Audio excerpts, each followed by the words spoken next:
Yes, sir. We are back. Here we Blue go. Bloods is back. It's the 2022 college football season. Brandon, I was looking. So we are 2 weeks out from our 1 year anniversary of the first ever episode of the Blue Bloods podcast. Isn't that crazy? Yes, I was thinking about that earlier. Like, we actually made it an entire season plus an off season. The off season, I think, is where we were like, what's going to happen? Are we going to navigate the off season well? I think we navigated the off season well. Here's the good news, though. The good news is there's a lot of people waiting for the Blue Bloods College Game Time podcast to come back. I received a lot of texts and that's just not, how people really say that, but that's not really happening. That's like actually happening, though. People are like, well, okay, so when do you guys come back?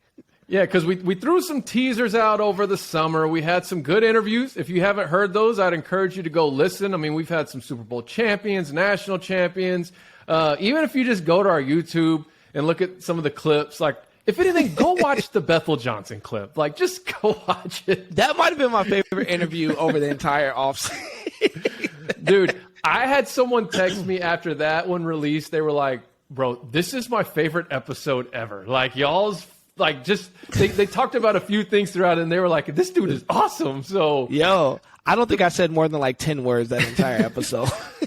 We didn't really have to. Like, it was perfect. Like, we just kind of threw something out there, and anyways, he did a great job with us.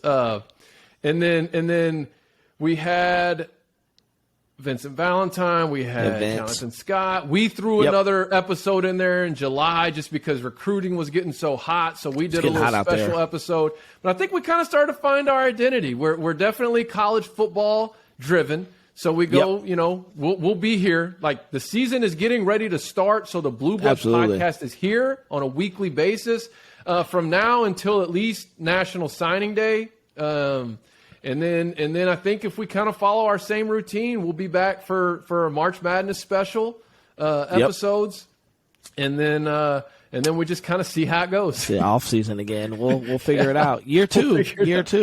That's right.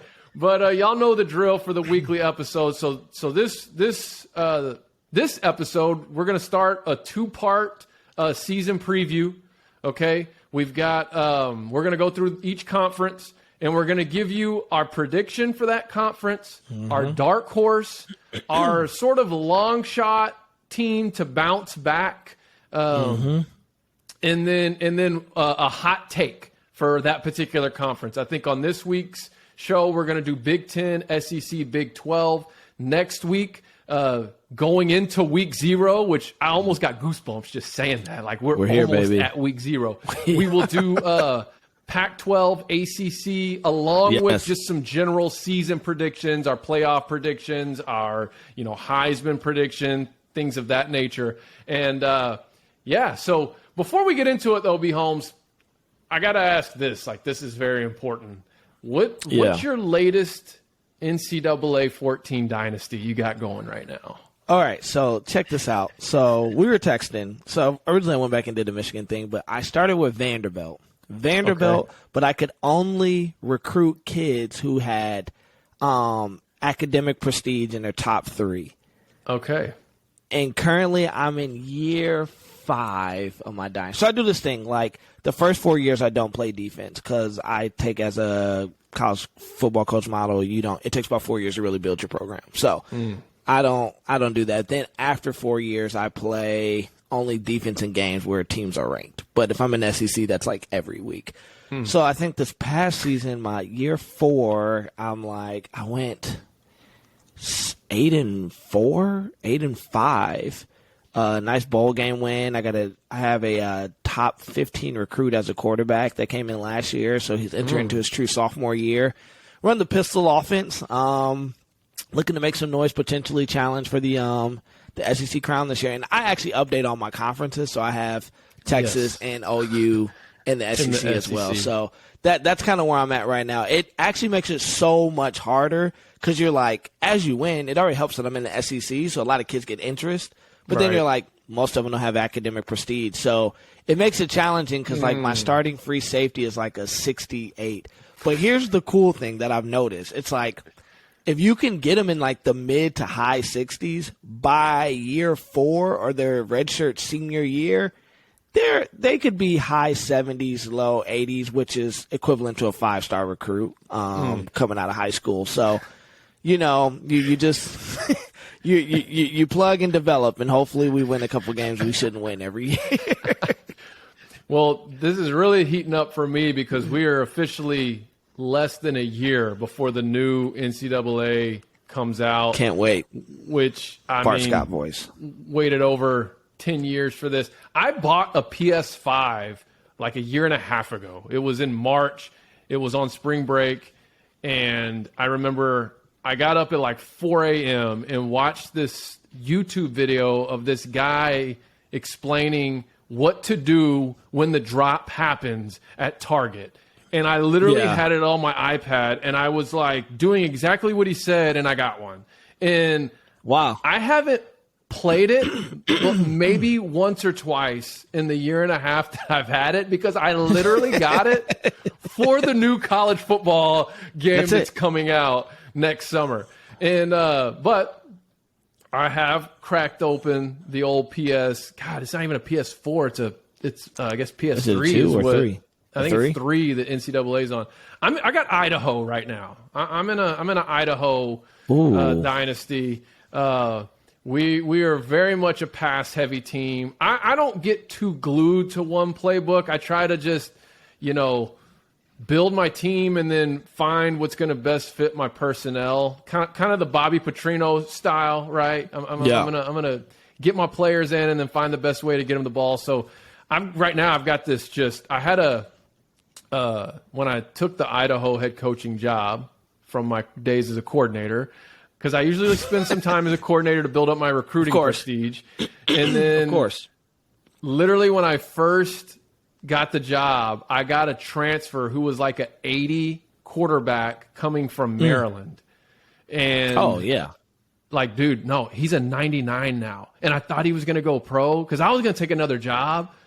But he came back. So I have a 99 quarterback now with my top 3 receivers, 90 plus speed, acceleration, and agility. So I'm about to go off. Big year ahead. Big year ahead. This is, those seasons when you're like, you're kind of like, okay, when can I get back on this game? And like, right. All right, daughter's gonna be at school. Got this going on. Okay. Like I've already tried to fit figure it in out here. Yeah. Yes.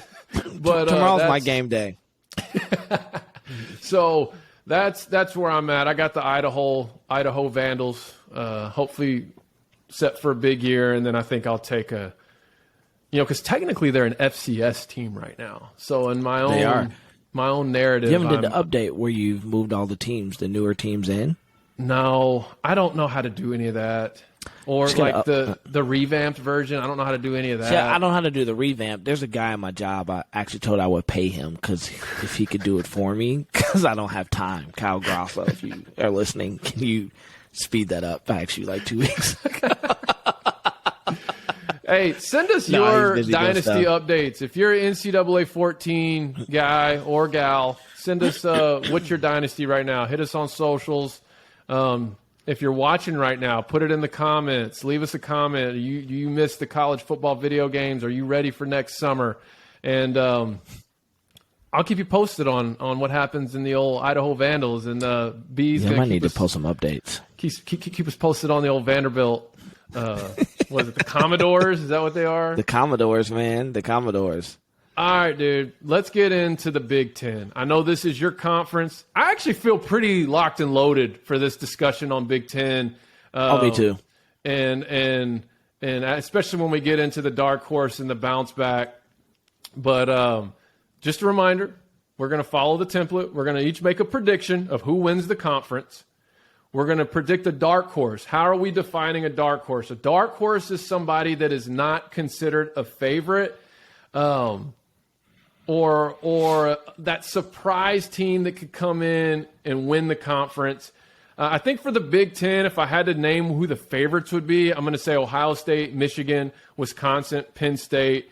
I mean, you could even throw in like a Michigan State, and I feel like there's a team I'm missing, maybe even an Iowa. Just because those teams have competed, either won a Big Ten championship or been in the Big Ten championship, within the last relatively soon. Yeah, within the last 5, 7, 10 years, maybe you could take it back that far.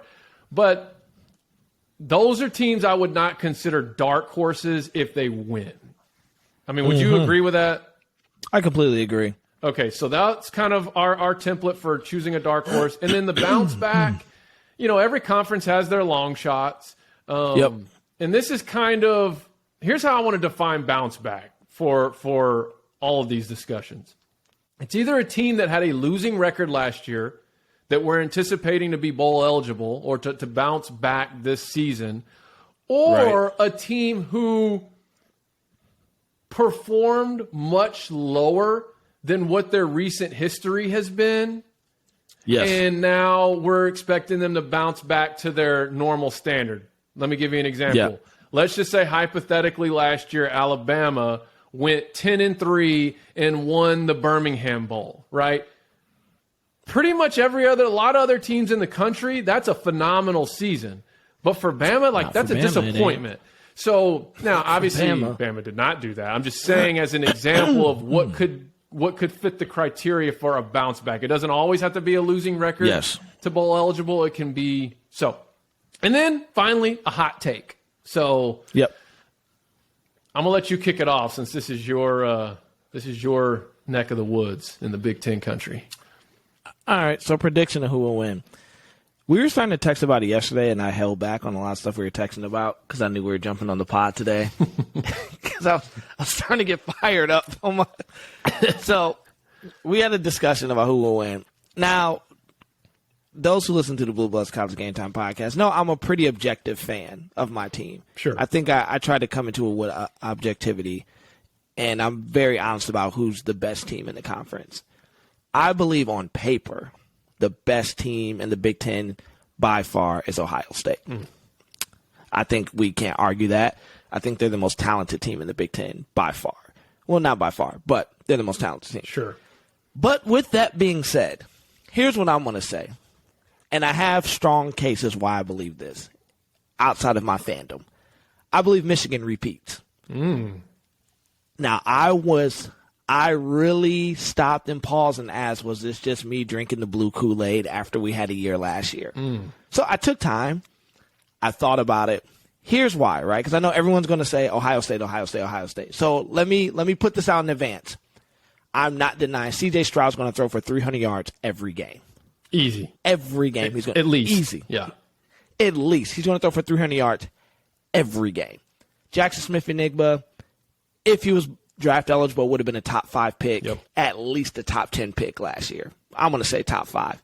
Marvin Harrison Jr., solid. Travion Henderson, solid. We know they bring in Jim Knowles. So, I've heard all the arguments, right? So I'm not denying. Here's why I believe Michigan repeats as Big Ten champion. So, first and foremost, probably the most experienced team in the Big Ten. Returns 19 fifth and 6th-year guys. 24 fourth-year guys. Lost nobody from the impactful recruiting class of 2021.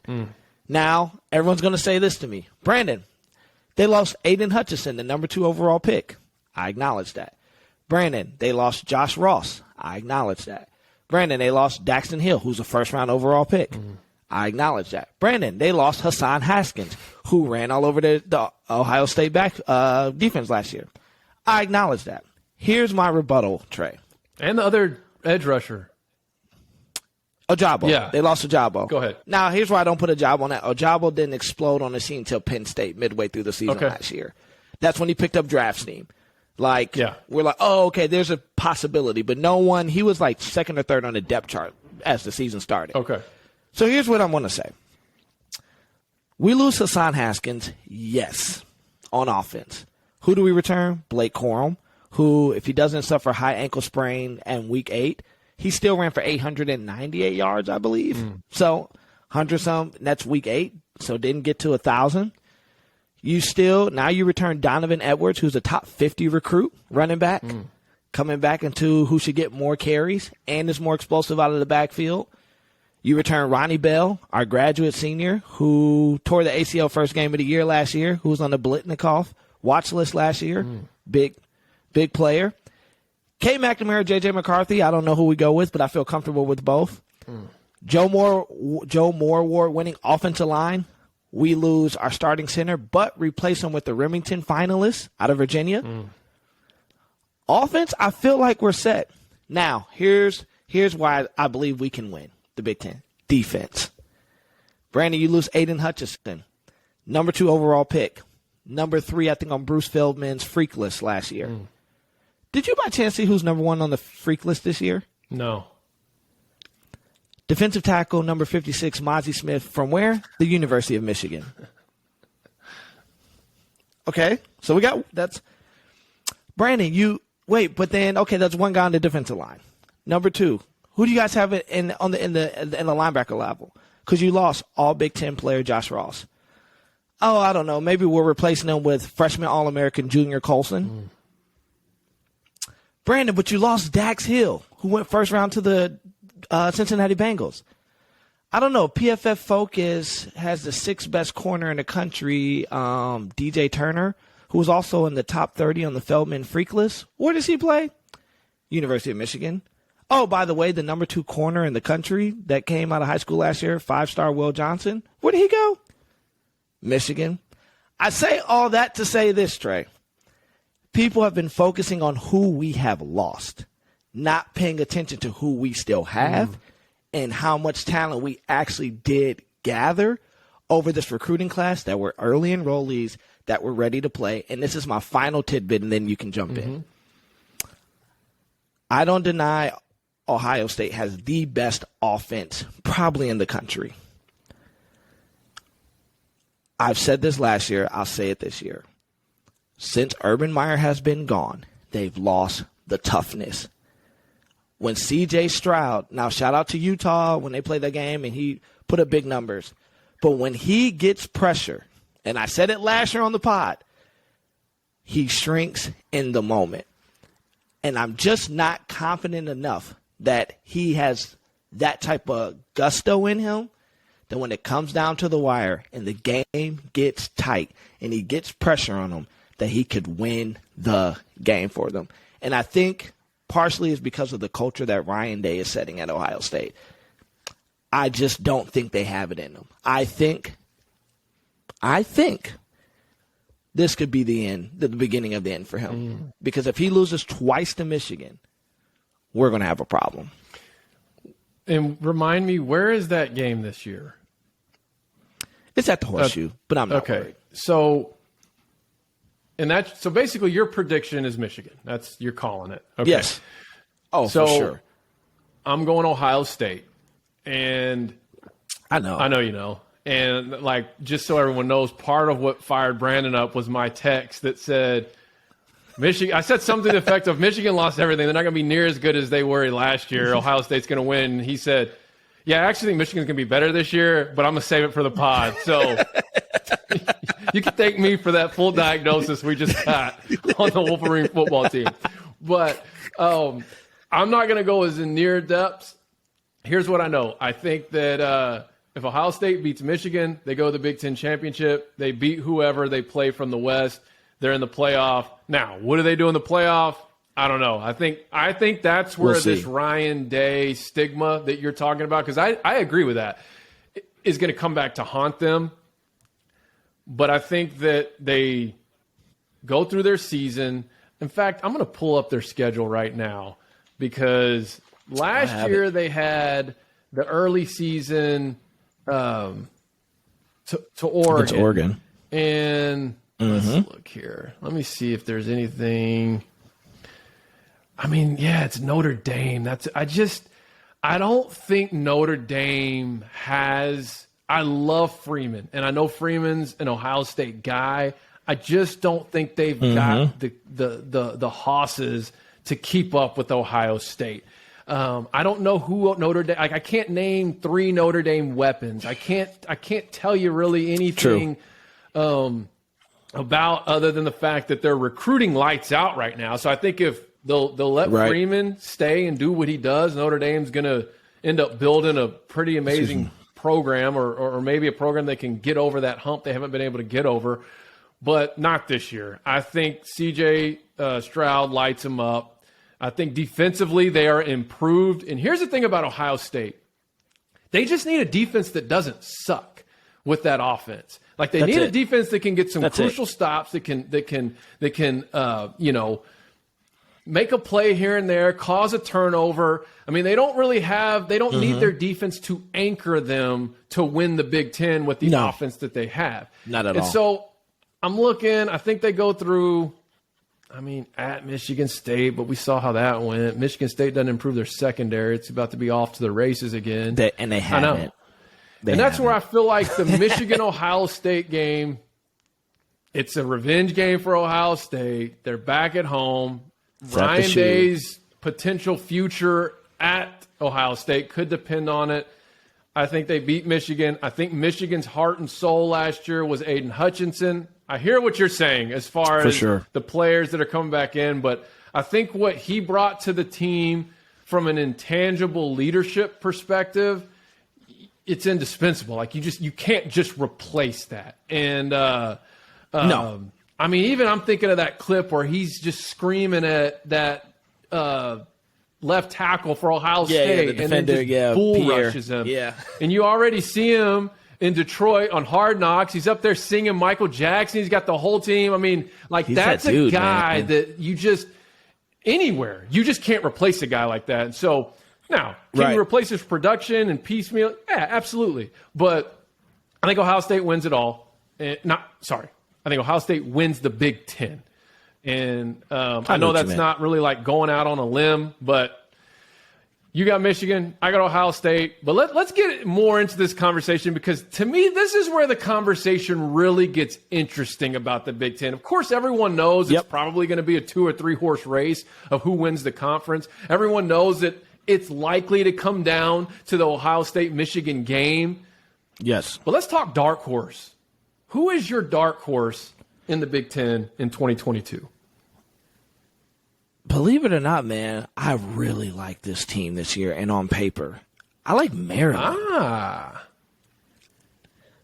Tualia Tagovailoa, Tua's little brother, the dude. So I went back and so I'm taking Blue Bloods really serious this year. Not that I didn't the year before, but I'm going back and watching games and film, because I want to give very good points why I believe it. If you really watch him play, the dude's an NFL quarterback. He's not as poised as his brother. He's a little bit more gunslinger. But this is why I say back. To me, outside of C.J. Stroud, he might be the second best quarterback in the conference.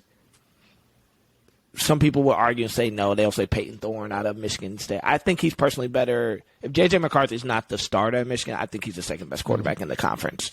And listen to the schedule. This is why, Trey. Buffalo, then Charlotte, then they play SMU. Now, if Sonny Dykes was still at SMU, I would feel a little bit, but midst of a coaching regime change. Not saying that they get a good coach, but I would be a little bit. Then they play Michigan, Michigan State, which that secondary is terrible. Purdue. Now, we know what they're doing over there on the other side of the conference, but I think that's a winnable game. Indiana, winnable game. Northwestern, winnable game. Wisconsin, if you can get a lead on them early, winnable game. Penn State, you never know which Penn State you're going to get. That's a winnable game for Maryland, actually. Then Ohio State, they lose that. And then Rutgers, winnable game. It wouldn't shock me if they were a game or two behind where you're like, wait a minute, if the chips fall the right way for them, they can actually win 9-10 football games this year. Okay. Now, I do think with Maryland, because of the side that they're on, they don't stand a chance at winning the conference. But I hear what you're saying. And here's mine. All right, and I've put a lot of thought into this. I'm sitting here trying to arrange to make sure I got all my notes. I'm going with the Purdue Boilermakers. All right? I actually think they've got the second, maybe third best quarterback in the conference, who's about to be a sixth-year senior. I think he got that COVID year, is Aiden O'Connell, who really came on last season. And Purdue, it's like they've Since Brom has been there, and let me just stay here. I obviously, being an Arkansas guy, I have a soft spot in my heart for people of the Petrino coaching tree. I already referenced him and his style earlier on this episode, but it's just a very unique offense, and their philosophy is FTS, which is feed the studs. In whatever way possible, get the guys in. They're not just stuck on one style of play, but it's what do we have? What do we do well? Who are our best players? And let's find the most creative way to get them the ball. And you've seen flashes of that with Purdue over the last few seasons. They just haven't really been able to put anything together on both sides of the ball. And then last year, they really started to turn the corner. They got the bowl win. They finished 9-4. And now they're coming back in. They lost their top receiver, but they brought in 3 transfers. They got 2 guys from Iowa who were pretty explosive. And they got a guy who's like 6'4", red zone type guy from Auburn. So they're sort of reloading as far as their weapons are concerned. Yeah. I don't know what their run game's going to look like, but that's just the thing. Whatever they do well, that's what they're going to do.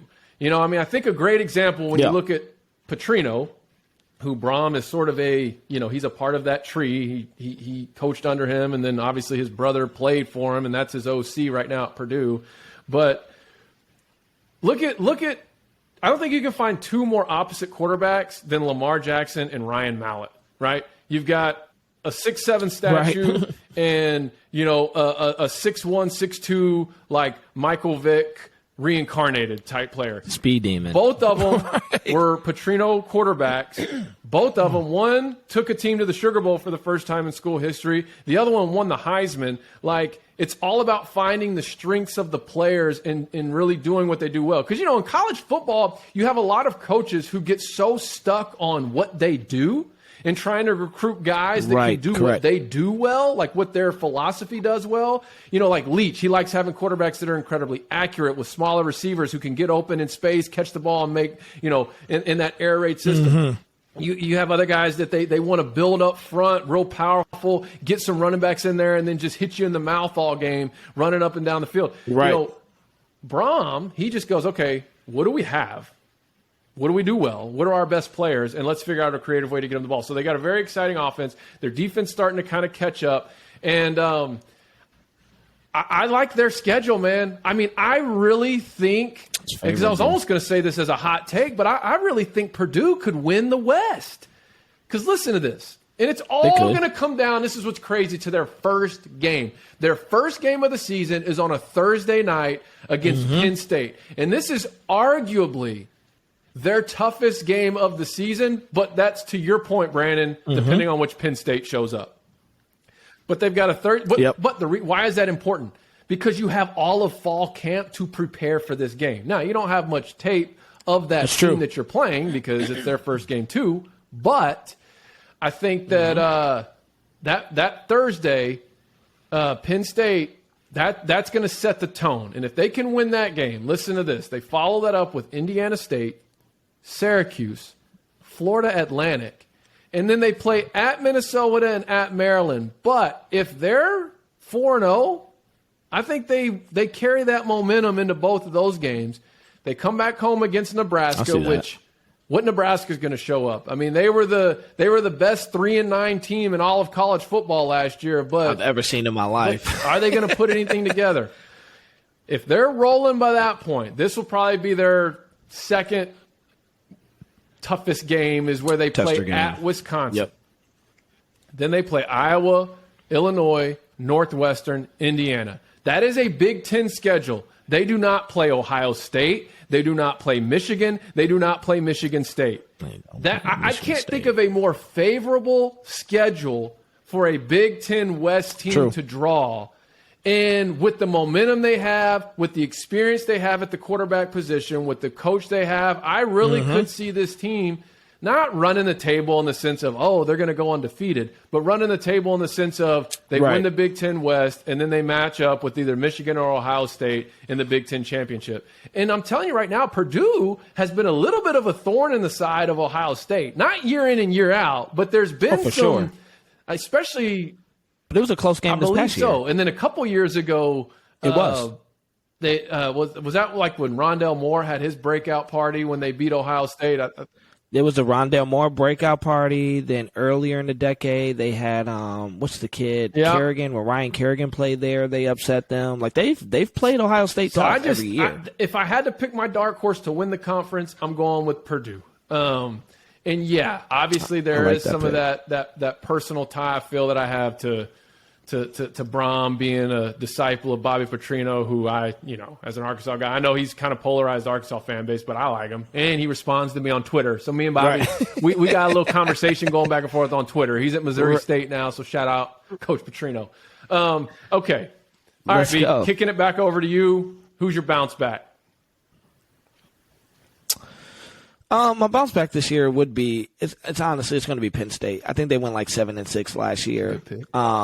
They returned Sean Clifford comes back. Guess they lose Jahan Dotson, but Penn State. It goes back to the point I said earlier. What Penn State do you get? They're never at a lack of talent. They always have talent. I think for the last couple of years they've always finished one of the top 2 recruiting classes in the Big Ten outside of Ohio State. Franklin's known as a recruiter, man. He gets talent. It's just what product do they get on the field? And I think just based upon their schedule this year, like as I'm looking at it, hold on, I'm pulling it up right now. I think it could be something where you're like, all right, because they play Ohio State tough. So they open up with Purdue, then it's Ohio, then it's Auburn, and we don't know which Auburn team you're going to get, but it's at them. Then you get Central Michigan, Northwestern Michigan, Minnesota, Ohio State. Then you finish with Indiana, Maryland, Rutgers, Michigan State. So I think, it just comes down to the day, which Penn State are we getting? Because Penn State could be that team that's talented enough that you're like, dang, they're going into the final weekend of the season like 11-1 or 10-1, fighting for a chance to play in the Big Ten title game. Or you get this big, Penn State team that's like, man, they're fighting to be bowl eligible. I mean, we saw the 9 overtime game they had last year with Illinois, and you're like, what the heck is going on here? So I think, but that's kind of noticeable for Penn State. Like they had the off year, then they bounce back. Because I think about right before Saquon's breakout year. The year before, they were like 7-6 or 8-5 or something like that. And then the next year, I think Saquon's year, they go like he breaks out and has an. So I think they're just due for. It's kind of the James Franklin deal, and now with the big massive contract, like he's not going anywhere. So I say Penn State, man. I think they'll at least be competing to represent the Big Ten in the Big Ten championship game. Not saying they'll be there, but I think they bounce back where they make it competitive, and maybe just maybe they upset Ohio State this year. That's a potential hot take there. I'm going Illinois as my bounce back team. Bielema in his second year. Let's see. I think they finished 5-7 last year. Much improved defense. Offensively, they just couldn't get anything together. I think if you watch that week 0 game when they played Nebraska, wasn't it? Yep, they played Nebraska. You saw that now they won that game, if I remember correctly, because we talked about that one on the pod. I think so. But then they went on to lose like their next 3 or 4 games in a row, and their offense was just horrendous. Yep. Not that it was great against Nebraska. So what did Bielema do? He went out and hired a new offensive coordinator who was a former assistant under him at Arkansas by the name of Barry Lunney Jr., who was the offensive coordinator last year at the history-making UTSA. So Lunney followed Traylor to UTSA. They had one of the most dynamic top offenses in the country last year.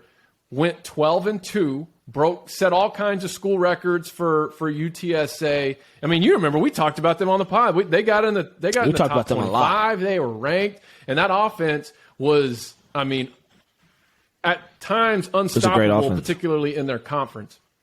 But so he's now with Bielema. He runs a tempo. It's a balanced offense. I mean, they like at UTSA they had a dual threat quarterback, so I think they had a 1,500-yard rusher. They almost had 3,000-yard receivers. Those of you that are used to Bielema's like Wisconsin offenses and even some of his offenses in Arkansas, he sort of expanded from that. He's okay with spreading it out, running some tempo. But I think the addition of Lunney with some of the guys they've got coming back, will be enough for them to, if you look at their schedule, I don't think it's crazy to think Illinois could win 8 or 9 games, including the bowl game. I don't think they can do much beyond that, but I think if their defense continues to improve like they did last year from the year before, and I'll say it this way, Bielema in year 2, just going back to his time at Arkansas, he started his career at Arkansas going 3-9. And then the next season they were bowl eligible, went 7-6. But what you won't know about that season unless you're a fan like I was, they were about 3 points away from winning 10 games. I mean, they fumbled on the one and missed an extra point against Alabama that year and lost 14-13. They tanked one to A&M that they just gave them the game. That was the year, I believe, they shut out LSU and Ole Miss in back-to-back games. I mean, it was a much improved team in year 2. And so I expect that out of this Illinois team. Not saying they're going to go compete for a conference championship. I'm just saying I believe they bounce back. They're in a bowl game with a chance to win 8 or 9 games. I like that. I like that. That's believable. That's really believable, actually. So with that being said, before we get into hot take with the Big Ten, let me kind of look. So we said kind of the favorites: Ohio State, Michigan, Penn State, Wisconsin, Michigan State, Iowa. The dark horses, you said Maryland, I said Purdue. If you had to name another dark horse without even going into any kind of I can tell you right off the top. You only have to Northwestern, because it's the Fitzgerald It's the Fitzgerald thing. Terrible season to great season. And I almost picked them because of that. Like, I don't know who plays on their team. I don't know who's their starting core. I don't care. It's the Fitzgerald effect. Bad year, great year. Bad. If there's ever a guy that gets more out of his squad, it's Fitzgerald, man. Is it Fitzgerald? Fitzpatrick? It's Fitzgerald. Is it Fitzgerald? Pat Fitzgerald. Okay, it's Fitzgerald. Yeah. Okay, that's what it is. Yeah. That dude, like, every other year, you're like, how is Northwestern freaking 9-3 right now? How are they playing Ohio State in the Big Ten championship right now? Yeah. Like, what's happening? Like, I don't even need to look at their team. I'm just like, yeah, they had a terrible year last year. They'll probably have a good one this year. They'll probably be like 8-5 and play a couple teams down to the wire, and you're like, there we go. It's just what they. And then I'm on the flip side. I'm going to go Minnesota. PJ Fleck. They went 9-4 last year after losing their stud Ibrahim in the first. Wasn't it the first game of the season? Ibrahim against Ohio State because he had him on skates, man. And he's back, and I believe their quarterback. They Morgan's also back. have a 6th-year senior at quarterback. So a lot of the same reasons why I like Purdue. Some of the same reasons why I like Minnesota. Mm-hmm. All right, I can believe that. Well, what's your hot take? Hot take. I think this is a really good one. I'm predicting Michigan State to go 7-5. I believe. It's so hard. It pains me to say this because I really, genuinely, I like Mel Tucker. Like, if Mel Tucker didn't coach at Michigan State, I would be a fan. He does coach at Michigan State. But this is why. So he does. But here's the other thing. If he didn't find a diamond in the rough in Kenneth Walker, they're not that good. They're not that. Like, this isn't me being a hater. If they didn't find Kenneth Walker last year, he made every game. We say he made 2 or 3 game-breaking plays where you're just like, oh, what do you do about that? He just made he just was an athlete right there. What's the guy on TikTok? Just straight up an athlete, not being an athlete. And he's trying the whole method where you reload out of the transfer portal every year. And I might be on the opposite side of that. I just don't think that's sustainable for long-term success. What are the odds that you hit another Kenneth Walker, another game breaker guy in the portal? So I think Michigan State kind of comes back to who they are outside of the D'Antonio year or the tail end of the D'Antonio year, 7-5, 8-4. That's just what I believe. I mean, that secondary was atrocious last year. The second level wasn't that great. I mean, their defense wasn't that good. realistically, and I went back and watched a lot of their games, if Kenneth Walker doesn't do Kenneth Walker things, Michigan State's probably a 7-win team last year. They're not whatever they finish. Okay. Well, here's mine. Brett Bielema, before the end of 2022, will be named the head coach of the Iowa Hawkeyes. I think Ferentz retires. I think he's done. I know he just signed an extension, but I think if there's any coach in the country that the wave of college athletics and the direction the landscape is shifting, if there's any coach in all of college football that it's just completely like moving away from, throwing them off, it's Kirk Ferentz. I mean, the guy's 67 years old. He's almost 70. He's been at Iowa since 99. Now, he's been the ultimate consistent guy, but that fan base, they're getting antsy with him. And Bielema being a Iowa guy, I mean, he's a Hayden Fry former player. They're going to have a good season at Illinois. And if he's coming off an 8 or 9 win season at Illinois, he's going to get back to Iowa. That's kind of his bread and butter. I think he could be really successful at a school like that. And I don't know. I think Ferentz, I think he's out after this year. And I don't know all the details to this, but I know Ferentz has been in some hot water with just kind of like a former assistant. Do you know what I'm talking about? That yes. Yep. I know exactly and I think maybe, and I know he has his son there on the staff, but I feel like this is it for him. I think he's going to retire. I think it's going to be what's best for Iowa, and I think that they're going to go hire Bielema. And you know who else I think they go after? Mark Stoops. Who? I don't either, but I think they go. You got to call him because you should at least knock on the door. He's an Iowa guy, you should at least knock on the door. You should knock on the door, though, without a doubt. You know who? I'm trying to think. Yeah, he's an Iowa guy.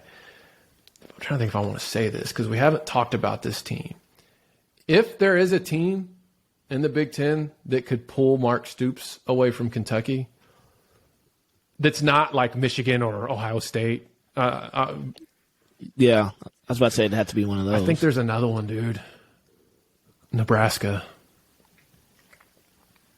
I think Nebraska could do it because they could pay him more, and it would be all about football. That's what I'm saying. Like, have you seen this new stuff with Calipari coming in, throwing a fit about being a basketball school, and then Mark Stoops talking about what they've done, and then the AD coming in saying, well, I give both sides all the resources they need to be successful, and if either of them have a problem with it, maybe, what did he say? He said coaches come and go a lot in this profession. So yeah, I think Kentucky, they're primed for a big year. Ooh. But I'm saying if I'm Nebraska and if Scott Frost, that is true. If Scott Frost does not deliver this year, because it's no secret, we haven't talked about it. Maybe we needed to add a hot seat along with hot take when we're going through these conferences. Yeah. Or do or die or whatever, but Scott Frost is that guy. And, dude, I don't know that he's going to deliver this year. I don't either because talks have been coming out that he's had a hard time letting go of the reins and letting Whipple does what Whipple does. That's just what I've been, from insiders and stuff that I pay to read. I mean, maybe it's a hot click, but that's kind of been the thing. It's been a hard deal for him to let Whipple do, which I said, I was like, if he can let Whipple come in and let Whipple work his magic, I think they'll be okay this year. But I think they have the talent to be really good this year. We covered a lot on Nebraska this year. I just don't. Can his pride let go of letting the guy you hire to do what he's supposed to do come in and do what he's supposed to do? I just don't see it. Well, yeah, I don't either. I don't think he's going to get it done, and I'm just thinking like that'd be a great hire. Stoops at Nebraska. That would be phenomenal. If you're a Nebraska fan listening or watching this, what are your thoughts on that? Mark Stoops to Nebraska. Is it possible? surely there's somebody who's got like some insider, some info, but that would be good for college football. I would like that. They got big NIL money, big support. It's the only thing that matters. Because I don't care how many 10-win seasons Kentucky puts together, they're never going to be a football close school. Not even close. No. But that's a dude that could get Nebraska back to where Nebraska fans want to be. I like that, actually.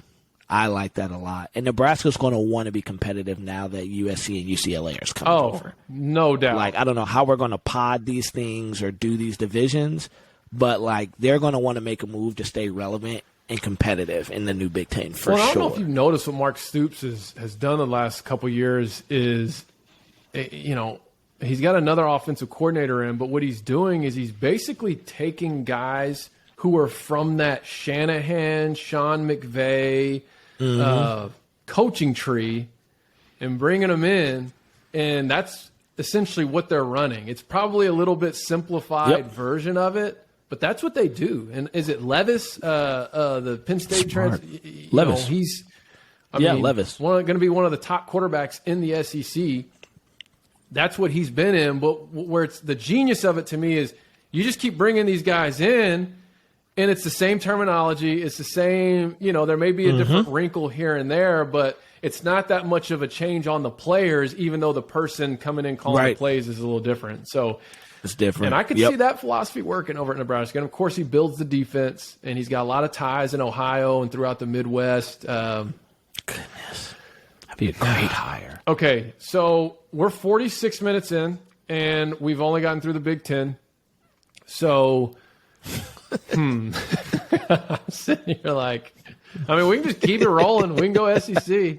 All right. Let's keep it rolling, man. Let's go SEC. This is a season preview. It's a 3-hour episode. Here you go. Listen, college football's here. Listen, if you drop out, just pick back up the next day you walk on the treadmill. Like, just continue on, man. Everyone else does 2-3 hour podcasts. Joe Budden, Bussin', all those Rogan. Guys. Like, Joe Rogan, and people listen, and people but you're actually right. listen. Just listen to us every day this week on your workout, and you'll get through the whole episode by Friday.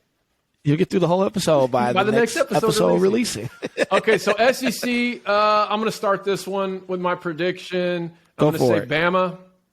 I think they win it all. The conference, I mean, they probably win it all. I don't know yet, but I think you've got arguably the best offensive player in the country and the best defensive player in the country on your team. And I think they win the SEC championship this year again. And I don't have much else to say on that other than you're not beating Bama unless you're Georgia in the national championship game. Because Jamison Williams got hurt. Yeah. I do think Bama loses a game during the season. I don't know which one yet, but I do think they lose one. But I don't think they lose enough to keep out of the SEC championship, and that's my pick. So I'll just keep it very simple. Bama wins the SEC. Yeah. In the words of Aubrey Drake Graham, they're looking for revenge. Looking for revenge. Yes. Bama is coming back. Like you said, man, return to Heisman Trophy finalist. Will Anderson would have been the number 1 overall pick this past year if he could have been draft eligible. Saban, normally, if he loses 1 year, he's definitely going to bounce back. Then they had to leave a bad taste in his mouth to lose the way they did in the Natty.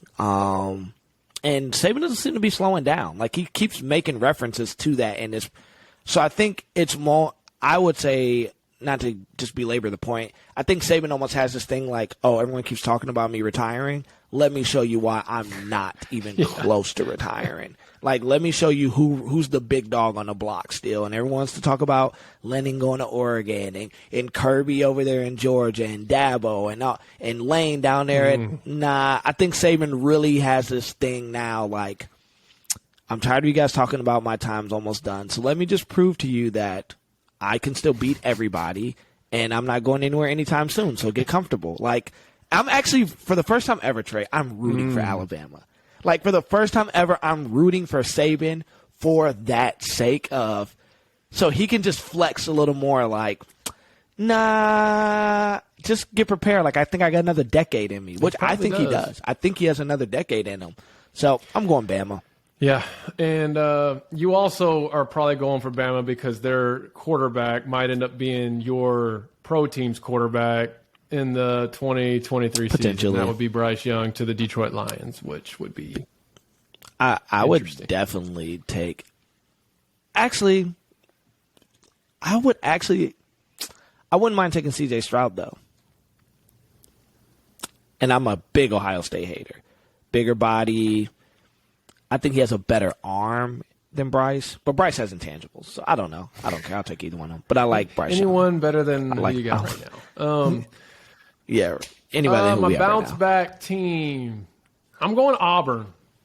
I think Auburn's going to – is that who you had? Yeah, but I got a option. You got a 1B? Okay, so I'm going Auburn. I think they've had somewhat of a tumultuous, at times, offseason with all the stuff with Brian Harsin and allegedly hooking up with the intern, right? But I feel like she was a athlete. Was she a volleyball or a cheerleader? I don't know what she was, but allegedly hooking up with her, and he's losing the team and this and that. And here's the thing. Auburn is one of those schools that they're always going to have talent. And from what I understand, what I'm hearing is he's really getting them to rally around this us against everybody type mentality. And I don't think they're going to do enough to compete for the conference. But I mean they were 6-7 last year. I mean, Auburn should be a 9-win team. 9-10 team every year on paper. And I think there's some games they play this year that they're just not gonna be able to win. But I would say they bounce back and get back to winning. I don't want to know if I'm gonna say 10 games just yet, but I think they at least are a 9-win team, which, to be fair though, for the Auburn fan base, that still isn't good enough. But as far as when I say bounce back, I mean bounce back to, well, I guess Gus Malzahn did the same thing. I guess that was the same deal. He was a 6-7 win, and every now and then win 8. Yep. So maybe that's not even a bounce back. Maybe that's just staying how they've been. But I feel like they're going to be better than what they were a season ago. Here's my bounce back team. New head coach. Talent-rich state. A lot of talent always on this team. I'm going with the Florida Gators. From what I've been reading, great culture is being built back down there in Gainesville. I'm excited to see what Anthony Richardson does as the full-time starting quarterback. I mean, the dude is explosive. He's like 6'4", 245. He's a freaking tank with the cannon for an arm. And then the schedule's favorable. I mean, they open up with Utah, then they play Kentucky, then South Florida, then Tennessee, who was my 2A of if they really have a bounce back. Eastern Washington, Missouri, LSU, Georgia, A&M, Carolina, Vandy, Florida State. They just had a terrible end to the Mullen era. But it's not because they lack talent, though. When you watch them, you're like, they have some dogs on that team. And Florida always has dogs. I mean, it's the University of Florida. And it's, I think especially watching some of their games last year, they're a play or two away. If the ball bounces their way the right way, you're now talking about Florida being oh, wow, they're actually competing. I just think, as we know in college football, if you got an elite quarterback or a really good quarterback, that changes the dynamic of everything. And I think Richardson with his athleticism, obviously we haven't had a huge sample size of him starting full-time because he was, switching with Emory Jones throughout the season. I think, man, with the schedule looking the way it is, the talent that they have down there, sounding with the culture that's being built down there, which I think is a testament if you look at how they're recruiting right now, that a certain culture is being built down there. They've just weekend. I mean, they just landed they some had big dudes. Huge weekend. Yeah, I'm maybe this is maybe we'll see Florida kind of do a bounce back to being, 9-10 win team next year, and at least trying to compete to find themselves competing for the SEC. This is a tough one, choosing the bounce back, because when I was looking at this, and that's why I just kind of threw Auburn out there, because another team that's probably going to be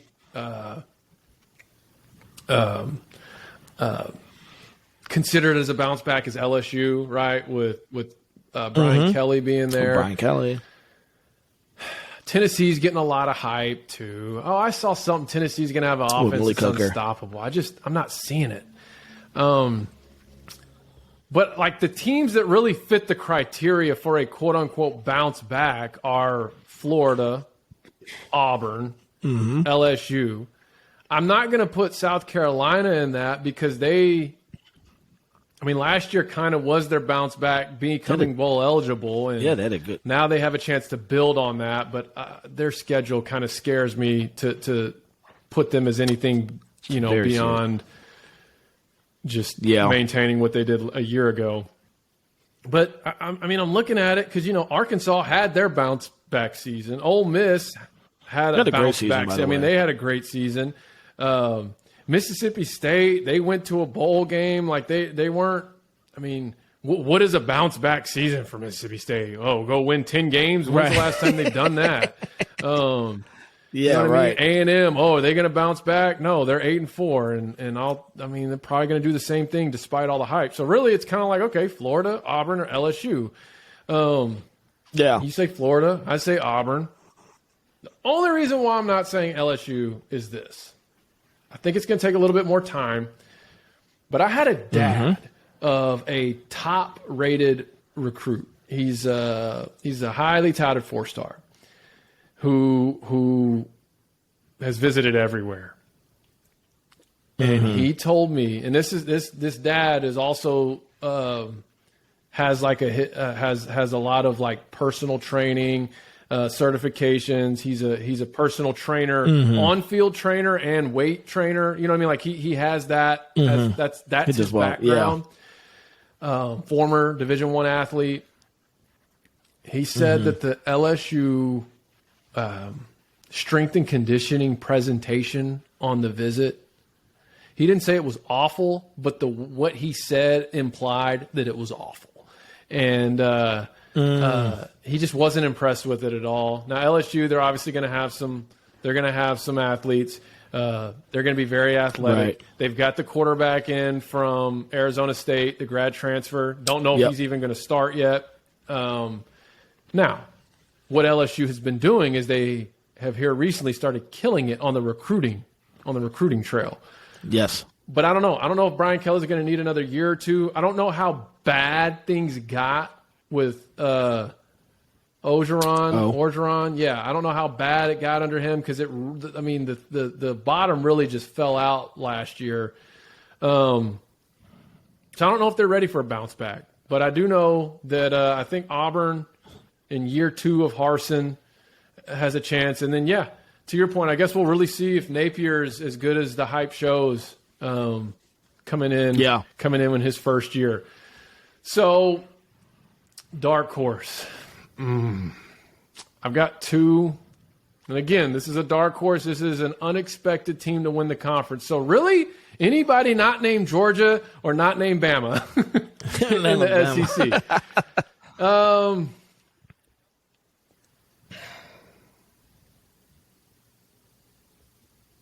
I'm going to say it. Go for it. It's your pod. You can do whatever you want to do. I know. I think anyone who knows me knows I want to say Arkansas right now. But I'm not going to. Even though I believe they are a valid dark horse. I'm going to go... God, Kentucky's my other team. Because they're very similar on both sides of the conference as far as having a premier experienced quarterback. Was last year Levis's first year as Kentucky starter or second? First year as a starter, I believe it's his right. first So year. this would be his second year as the full-time starter, just like KJ Jefferson's second year as the full-time starter. Both of them got significantly better as last season progressed. Yep. The thing that worries me about Arkansas is the loss of Traylon Burks. To me, he's kind of like Hutch with Michigan. Like you can't just replace a guy like that. So what you have to try and do is figure out a way to replace his production by committee, which I do think Arkansas can do. But Arkansas is going to have to be a 3,000-yard rushing team. I think for us to have success, to be able to compete for a conference championship, we're going to have to somewhat resemble the 06 team with D-Mac, Felix Jones, and Peyton Hillis. The difference is what that team didn't have, that this year's team does have, is a dual threat quarterback with KJ. Right. And that team almost won the conference championship. I mean, that was when Gus was our OC, played Florida. If not for a muffed freaking punt on the one, we win that game. And we deny Urban's first national championship. But that's sort of the model I see this team taking on. Now, the downside to that is, on paper, the downside is you don't ever want to be playing from behind.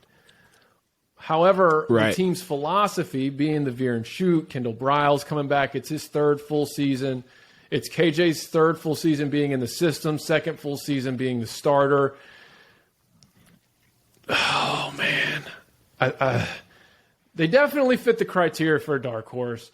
But Kentucky,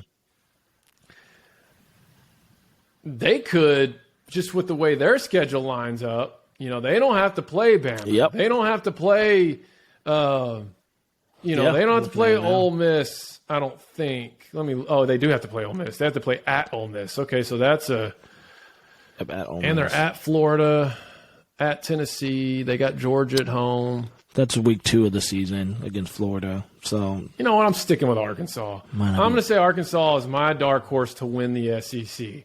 Because I'm looking, they got Cincy to start the season, South Carolina week 2 at home. They got Missouri State, which is Bobby Petrino returning to Fayetteville for the first time.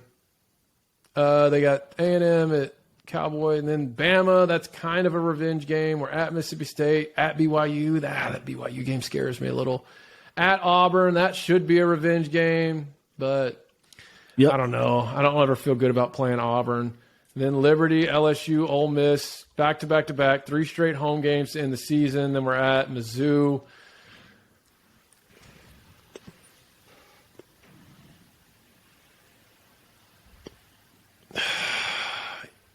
I'll go with them. I'll stick with Arkansas. I'll shut up. I'll stick with them. Well, man, I was down. I thought you were going to pick Kentucky. I can if it'll help your case you're about to build. It doesn't matter because Kentucky is like my 1A. This is a little out there, but it all hinges on literally how great this player plays. And my dark horse is South Carolina. Now, at the start of last year, who was projected to be the number 1 quarterback coming off the board in this year's draft? Spencer Rattler. Spencer Rattler has every bit of talent that is needed to be the number 1 quarterback coming off the board. I don't know what happened in Norman. I don't know what was going on between him and Lincoln Riley, because the year before he was the golden boy, and this year, and his campus hinted at some things. Lincoln Riley's campus hinted at some things. It is what it is. But Beamer he went to Beamer for a reason. His camp was very clear. They followed him there for a reason. Maybe I think his time in Norman matured him a little bit. I think it maybe gave him a little edge. And, I mean, we saw Beamer had these boys out, those Gamecocks playing above. They were punching above their weight last year. I'll just say it like that. Because I did watch them quite a bit last year, and I was like, man, I remember thinking, man, if they get a decent quarterback, make some noise. It's going to be a tough team to play. Yeah, they can make some noise. And the schedule's not too crazy. I mean, obviously, I'm going to disagree with you on that. They have you guys week 2. They play you guys week 2. Then they play Georgia. All right, that's right out the gate. 2 tough ones, right? Then you get the break of Charlotte, South Carolina State, Kentucky. You're at Kentucky. You just don't know. But you're at Kentucky. You don't know, though. I love Will Levis. I think he played great. I think Franklin was crazy to let him to play Sean Clifford over him. But, who knows? Then you have A&M, which who knows? I mean, there's a A&M hype train. Absolutely. But who knows? Missouri, not sold on. Vandy, not sold on. Florida, yes, I picked them as my bounce back Florida, team, though, too. You don't know. At Florida, but then you got Tennessee, not sold on, and we'll see what Clemson we get this year. I don't know. I think, I always go back to the point of, man, if you have a dynamic quarterback, you can definitely punch way above your weight in college football. I think Spencer Rattler was, as I've seen the kid play, watched him play in high school, despite the personality stuff we've seen that he kind of gets a bad rap for, the kid can straight up throw the football. I think in a new system, new fresh environment, a coach that truly believes in him, because, I don't care what anyone says, that probably had to mess with his confidence when you're on the sideline and they're clamoring for Caleb Williams to come in the game and you're like, bro, y'all were just doing the same thing for me last year, like in the Red River Shootout. I don't know. I'm a Beamer fan. I've been paying attention to him through the offseason. He seems like the team is around him. He has Carolina pumped.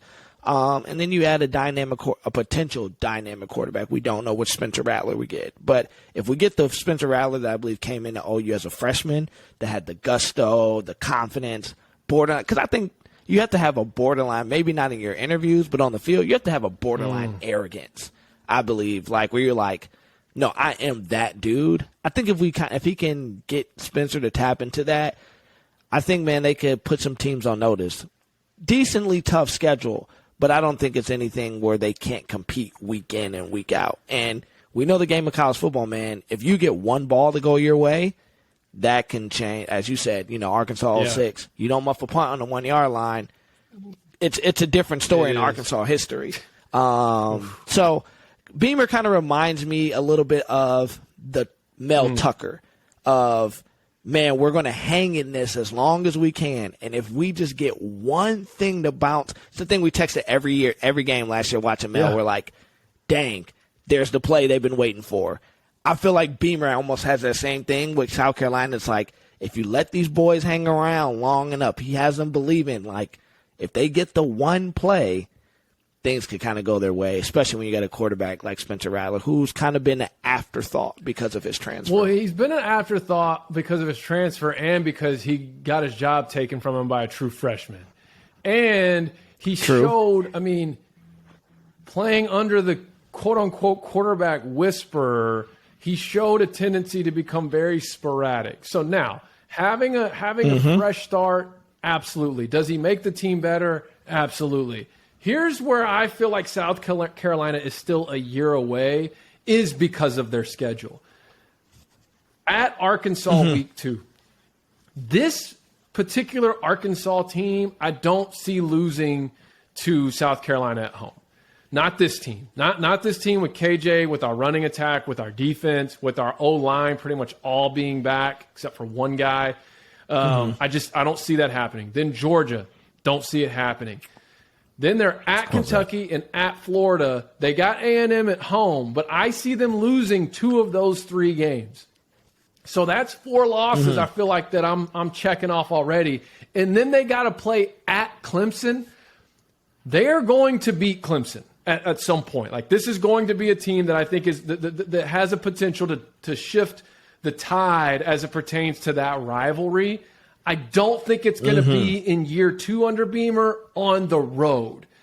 I do think it sets up nicely for him in his 3rd year, where maybe he goes, 7-6, 8-5, and then that sets the table for next year, where he has some of these teams that he's playing on the road this year, he'll have at home next year, including Clemson, but getting Florida at home, Kentucky at home. Who knows what happens with Mark Stoops at the end of this season?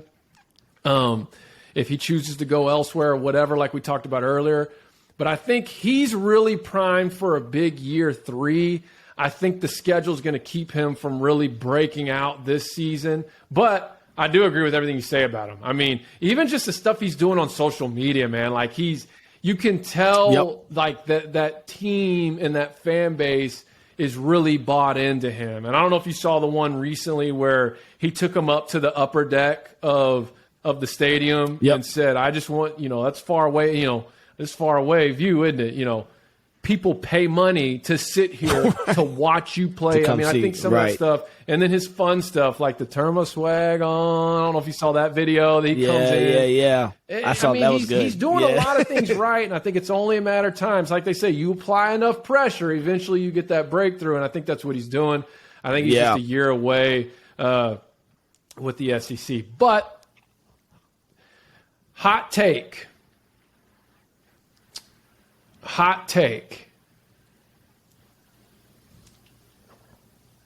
Arkansas makes a New Year's Six Bowl.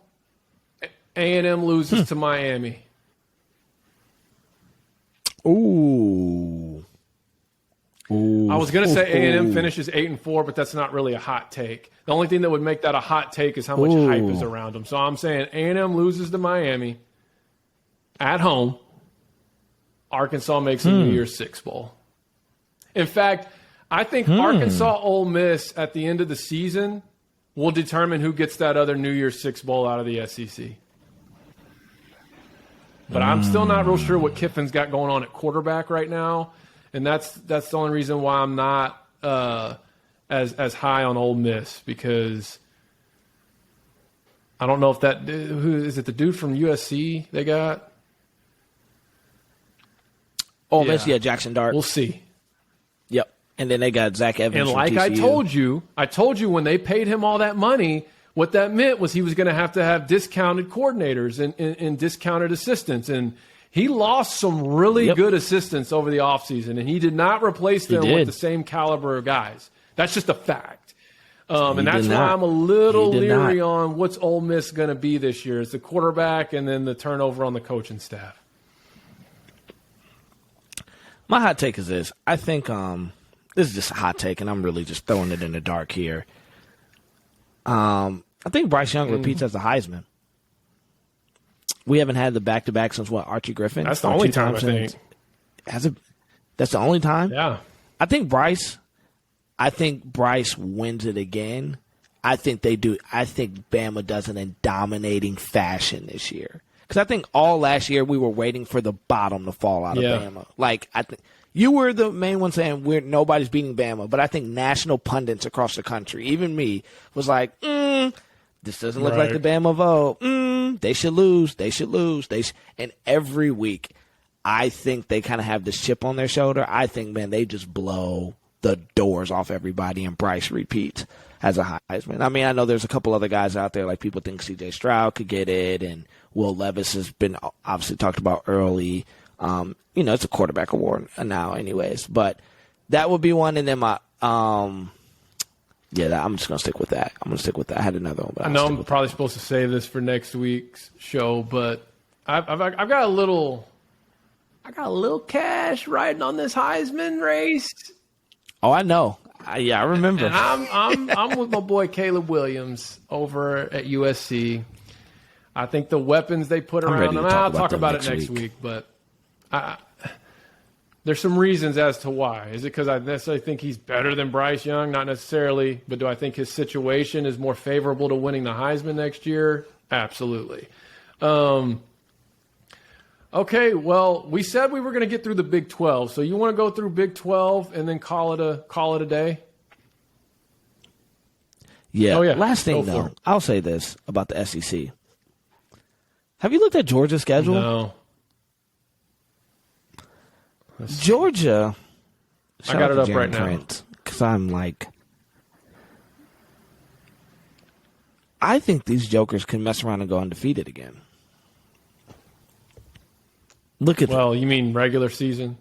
And regular season besides the SEC championship. Yeah. I'm like looking at them, and I think it's like I've been paying attention. No one's they've been talked about a little bit, but obviously, the SEC is normally dominated by Saban, when people think about Saban. Kiffin's going to get some sound bites because everyone's expecting Kiffin to do something. And Georgia's kind of getting, it's Georgia. They were riding high. they have to. Everybody, I feel like on that defense went to the NFL draft last year. But they returned Brock Bowers. They got the kid from LSU, the tight end that came in, another 6. Like, I think they could be just as dangerous this year. Can I tell you why I think, though, that they're not getting as much? Yeah, go for it. I really think it's the quarterback. I don't think anyone's really truly sold on him. Yeah. On Bennett, no one is. And I think everyone knows I'm not. that his defense won that national championship last year.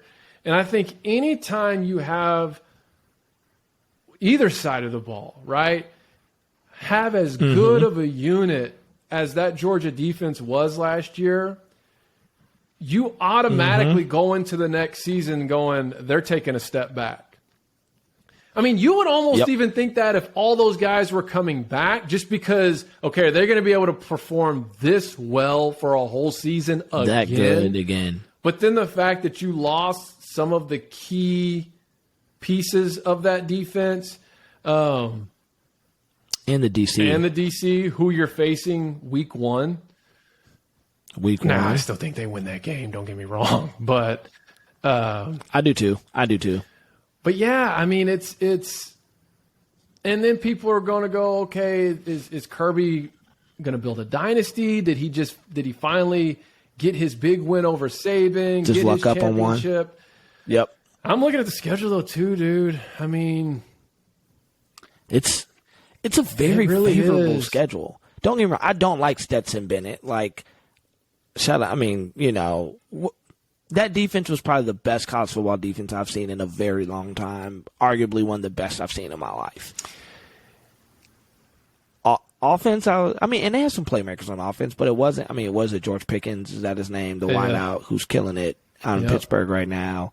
So that team just felt like it was like primed to win it, like on both sides of the ball. Unfortunately, the offense got over highlighted by the amazing defense.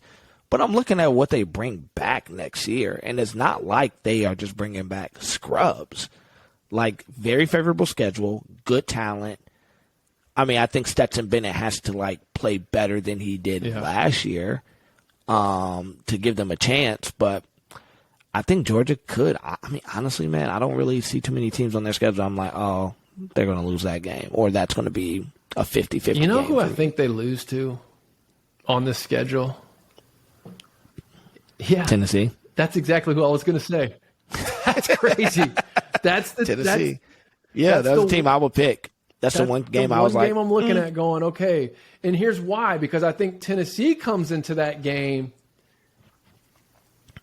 Let's see. They're going to come into the game probably 1, 2, 3, 4-2.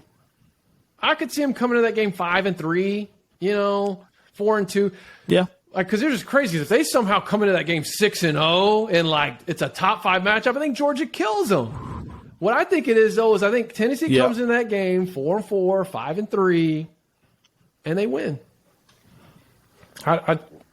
But I could see that. No, is it it's Tennessee? At Georgia. That's what I'm saying. I think if it's a big game, Georgia kills them. Yeah. I'm saying I think that could be a game where Tennessee sort of sneaks in there and outplays what their record is showing. Yep. Which they showed quite a few times last year, though. If you looked at them, it always felt like they were primed to do, like the Bama game. Remember, we were texting, we're like, oh my God, is this about to happen? Are they about to beat Bama? And they just, what was it, the Ole Miss game? Same thing. Like, they had a couple games last year where you were like, same old Tennessee, but in your mind, you're like, not same old Tennessee, because normally they would have fell apart a lot earlier in this game. That's what has me like, I could see them still. Yeah, I mean, they don't even have any trap games. I mean, the only game that I think could be considered a trap game, I'm not even going to give Vanderbilt the time of day. But the only game is if Kentucky runs the table, and maybe not necessarily runs the table, but wins enough that going into that Kentucky game, them and Georgia is for the East. Like, it's the second to last game of the season, and it would be for the East. I could see playing at Mississippi State being a trap game, but I don't Kirby Smart's defense is not going to lose to the air raid. I just don't see that happening because Leach is a guy that he goes and he's going to do what he does, period. He's going to do what he does. And the type of athletes and the scheme that Georgia runs, I mean, they could rush 3, drop 8 all night and still get pressure. And be fine. Yeah. Right. Okay. Anything else on the SEC? No, I'm done with them. Let's hit the Big 12. I'll probably go a little more fast and furious for time. It's funny. I'm looking at the Big 12. I'm looking at my notes. All right. You want to kick this one off? You can kick this one off. Yeah, who do I think is going to win the Big 12? Oh, my goodness. So, my brain wants to say Baylor. Love what Aranda's doing down there. Here's what I'm going to say, though. I'm going to say your favorite team in the Big 12 is going to make a run. I'm looking at their schedule. I'm going with good old boys at the names Iowa State, and Matt Campbell. Oh, Lord. Have you looked at their schedule? I don't have. Southeast Missouri State. I just read Southeast Missouri State, then Iowa, then Ohio, then Baylor at home, then Kansas, then Kansas State, then Texas, who I don't believe in. OU, West Virginia, Oklahoma State, Tech, TCU. It's not exactly murderer's row. Yeah, it's not a bad schedule. And if this is the Iowa State team from 2 years ago, because I think from Iowa State team from 2 years ago where the ball kind of bounces their way on a couple things, I think, it wouldn't be shocking if you're at the end of the season, you're like, Iowa State's fighting for the Big 12. Would not shock me one bit. I think, Not one bit. I don't believe in Texas. I believe in Baylor. I'm interested to see what Venables does at OU. I'm interested. I don't know. Don't think it's going to be a complete tank job. Don't know if he'll pick up right where Lincoln Riley left off. So it's open for somebody to come for that number 2 spot. I'm like, Campbell. Why not him? Because Iowa State's going to go 6-6 probably. I'm looking at the schedule now. I don't see it happening. I just don't see it happening. I mean, they're going to lose to Iowa to start the season because that's just tradition. Lose to Iowa, whether College Game Day's there or not. So that's not your dark horse. Like, that's who you're picking to win the conference. Deep down inside, I'm believing in Matt Campbell. Maybe because I'm still off if Jim Harbaugh would have fired him, that's who I wanted because he's a culture builder guy. And he had an unusual off year last year. Because after they lost to Oklahoma State like week 4, it was like downhill from there. Well, yeah, after their fan base. I'm going because I wanted to pick Baylor. I really wanted to pick Baylor. I believe in Baylor. You know what? I was like my 1A. I don't know. It's between them and Baylor, but for the sake of podcast content, no, they beat Oklahoma State. I'm picking Iowa State. Yeah, did they? Oh, that's right. Because I bet they Oklahoma lost State to West Virginia. Oklahoma State cost me 3. It started. That's what it was. Yes. Yeah, because where'd they go last year? 7-6. That's when it came in. That. Okay. Well, I really want to pick Baylor to repeat as well. I think what they're going to be able to do offensively is going to be much more diverse than what they were able to do last year. Just because the kid who came in and played the Big 12 championship is who's going to be the starter.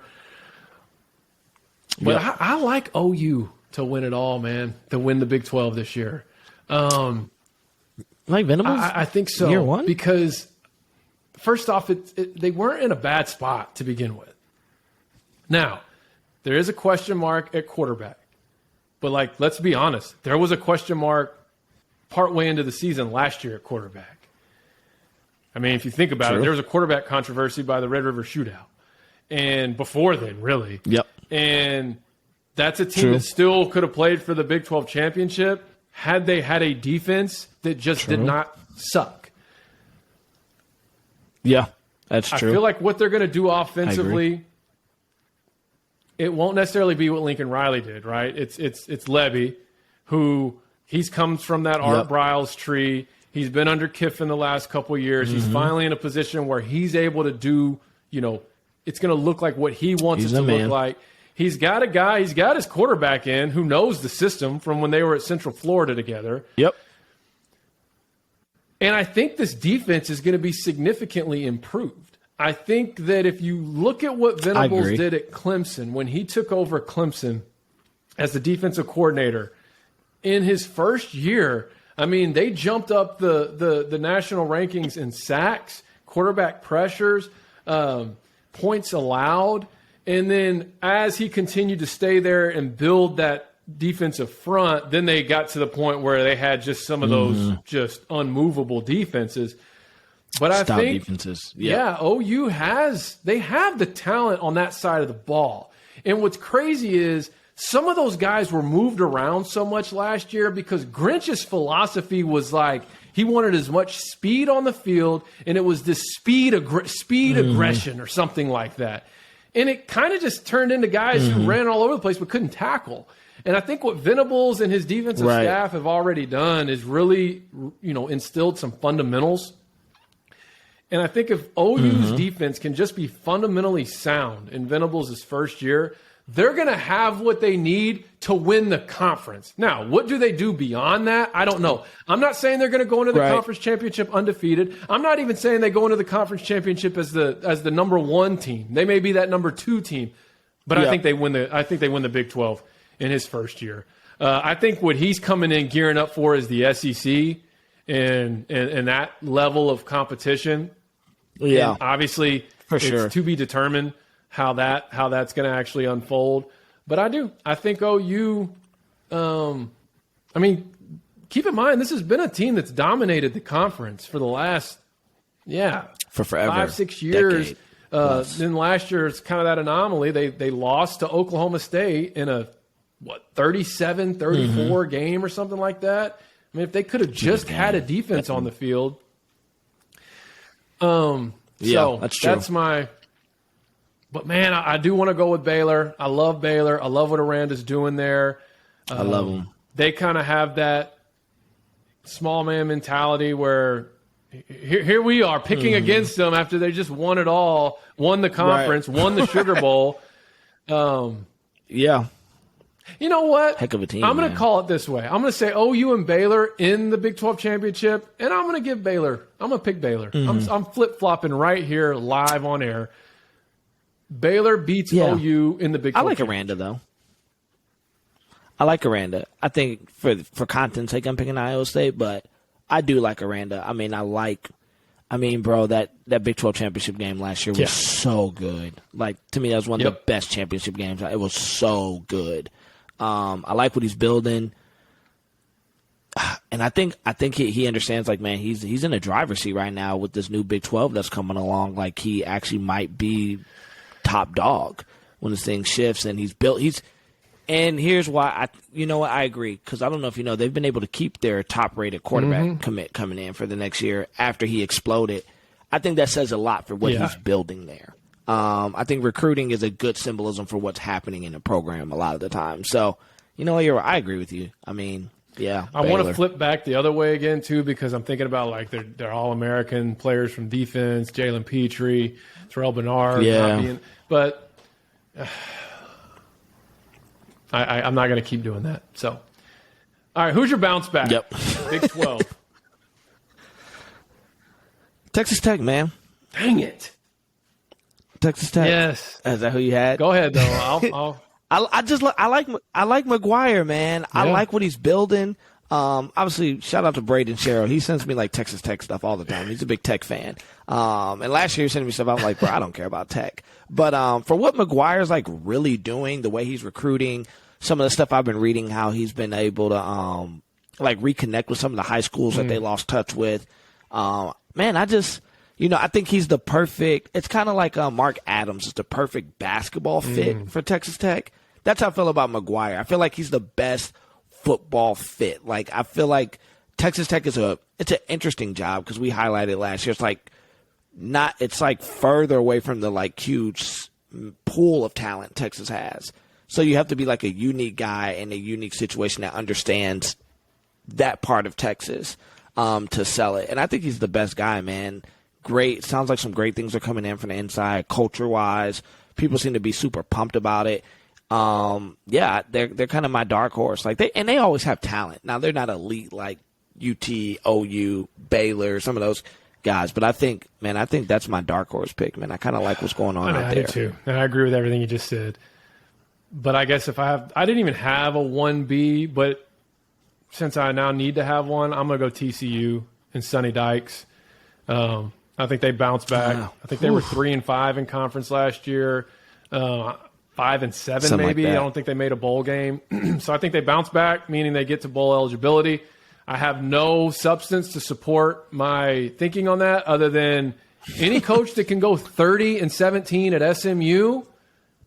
Surely they can come into TCU, take the talent that's there, and at least get bowl eligible year one. And that's the thing; they were one game away from being bowl eligible. So I got TCU as my bounce back, and I feel like I need to say my dark horse first before you take mine. But I'm going to let you go first since you've been going first in the Big 12. No, go ahead. Go ahead. You can do your dark Kansas horse State is my dark horse. I was actually high on them. If you look at K-State, let me pull up where I just had them. And look, everybody's Kansas State is really everybody's Big 12 dark horse right now. But they had a strong finish to the season. Not finish. I mean, they tanked their last two games to Baylor and Texas, but they beat LSU in the bowl game. Prior to that, they had I think a 4-game winning streak. They're returning arguably the best running back in the conference, one of the top running backs in the country. They've got some guys on the defensive side of the ball that are special, that are coming back. Brought in Adrian Martinez, and they promoted Colin Klein to offensive coordinator. So, what a throwback name. I know. So I'm thinking, they got like that. South Dakota, Missouri. Missouri, that's not going to be any slouch, but they've got them at home. Tulane, and then they're at Oklahoma early. Then they've got Tech. Their schedule's not the most favorable, having to play at Baylor, at Iowa State, and at OU. Those three there, that might be.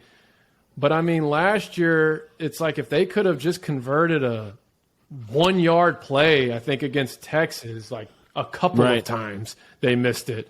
They win that Texas game. They lost to OU by a touchdown. That's my dark horse. K-State. I'm gonna go with TCU. I like Sonny Dykes. I haven't done a huge deep dive into what he's done out there in Fort Worth, but if he did anything like he did at SMU with the whole recruiting prowess with the transfers of coming back home, which I'm sure he didn't stray too far away from that strategy in recruiting. I like Sonny Dykes. I love what he did at SMU. I think, TCU has never been short of talent. Now, you don't have a cupboard full like Texas may have, but you got enough guys that can, they almost beat OU last year. So they got talent on the field. And Sonny Dykes, his team, I think always punches above their weight. That would be my dark horse. All right. Well, what's your hot take? I think you're going to like this one. Might be the same as mine. Hot take this year is by the end of the season, Sark is fired. That's not what mine is, but it's in the same ballpark. I think this goes back to our theory from season 1, so our day oneers will know this. There is one name Texas alumni and board members and regents have had their eyes on, I'm sure, for a very long time. There is one name who is quiet as kept, has faded out of the spotlight, and has kept himself out of some trouble over the last, it feels longer than it has been a year, but it's been a year. It's been a year, and it's been pretty hush, no problems. And if he can get through this next year kind of quiet, You said it. I've said it. I think Texas has their eye on Urban Meyer. I think Sark has a short leash. I do not think Texas is going to have. I do not care if Quinn Ewers is there. I don't care if Patrick Mahomes comes up and shows up. I think Texas is not going to be good again. I don't buy the hype. I don't buy the all gas, no brakes. Buy none of it. And I think maybe they win 7 games. I think they're bowl eligible. But I think from what I feel like outside looking in, clearly have no inside context at Texas. I think they're already kind of over Sark, and they're kind of like he's just biding his time. Because Texas people think they're better than what they are. And I feel like if he doesn't get the 9-10 win season and they get to have the we're back moment, I think he's out, man. 7 wins and he's gone. My hot take is Texas goes 6-6. Okay. But I don't know if that gets Sark fired because they all want Arch Manning.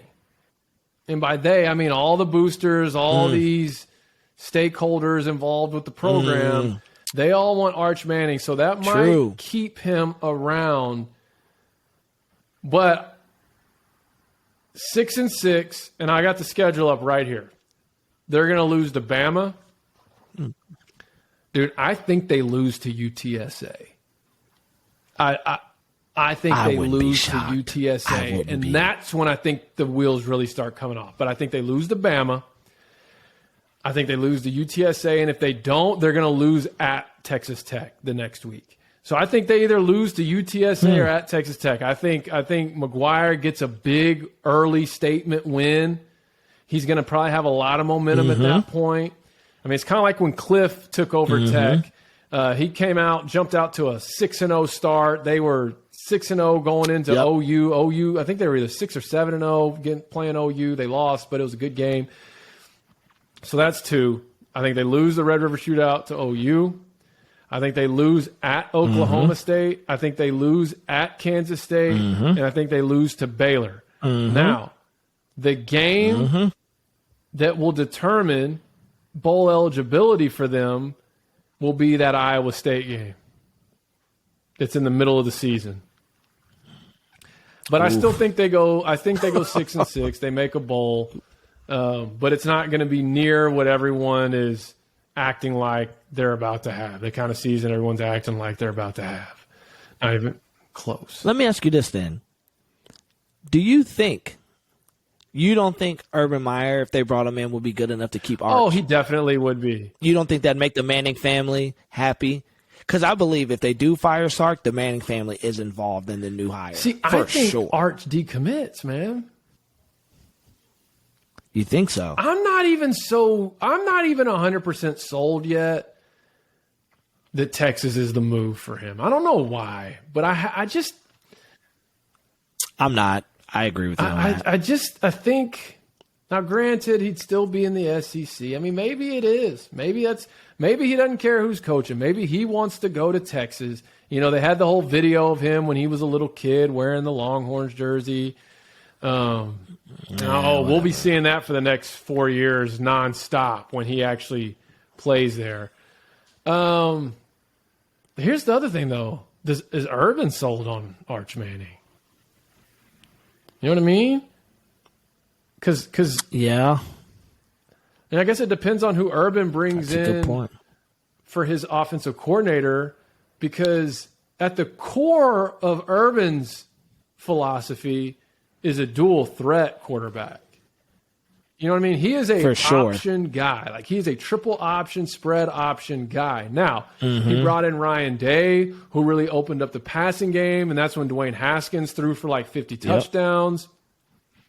You gotta remember, he still won with Cardell and Shotgun Jones. But that wasn't his starter. His starter was JT Barrett. That wasn't his starter. Barrett went down. Barrett was his starter. They tailored things around, but they tailored things around Cardell Jones, right? Cardell Jones. But that team also, I mean, Zeke. He was that season. He was pretty amazing. So, I think Arch. Honestly, I'm with you. If he decommits from Texas, I'm telling you, I think he goes and plays for Saban. Because he was, from what I've read, they took that other kid. I can't even remember his name. Him and Archer in the same class. But, they jumped on that other kid once it was, kind of clear that Arch was probably going to Austin. So they took the other kid. But he was, I think, the number one guy on their board. I could see that. Makes sense. I feel like on paper, paper, Georgia makes so much sense until you start looking at how Georgia just destroys good QBs that go there. I mean, who was the guy they just had? Was it JT Daniel? Yeah, he was a 5-star. They had Justin Fields. Let him go. 5-star, man. Kirby, what are you doing? Yeah, because who they play over Justin Fields? They played, what's the guy that plays the backup for Buffalo? Fromm. Yeah. Jake Fromm. Yeah. Come on, bro. Come on. Come on. Now, I had to pay the price for it because he became a Buckeye, but, you played Jake Fromm over Justin Fields. I can see him ending up at Bama or completely left field. Well, not really because he visited there. If Dabo can bounce back. Right. Yeah, Clemson. Yeah, he can go to Clemson.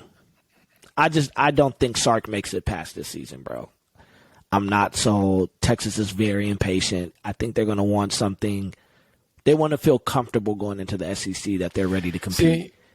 And if he goes 6-6, I don't feel comfort. The only reason why I think he got some insurance is because of this recruiting class he's coming together. That's the only reason why. I think that was his insurance was this class that he's putting together. Even though, if you look at the 18 and 19 classes, they were both top 3 classes, and then in 2021 they go 5 and 7. I mean, that's just Texas. That's just what happens,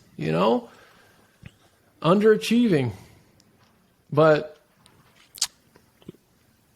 we'll see. It's supposed to be an interesting season. All right, man. You got anything else?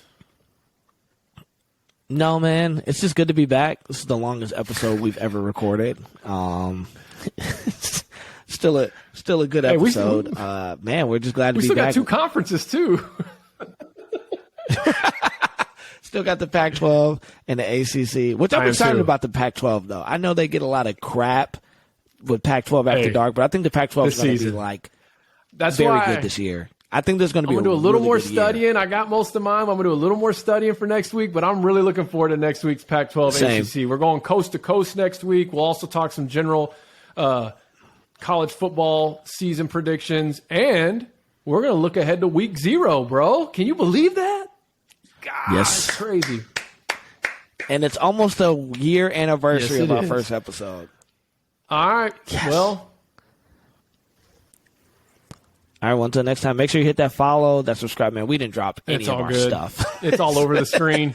Straight coming out of off season. It's been all over the screen for the last 2 hours, so. That's true. That's true. Hey, make sure you follow us. Make sure you share, like, comment, send it to a friend. Until next time, there's no wins to enjoy yet, so I can't hit you with my tagline, but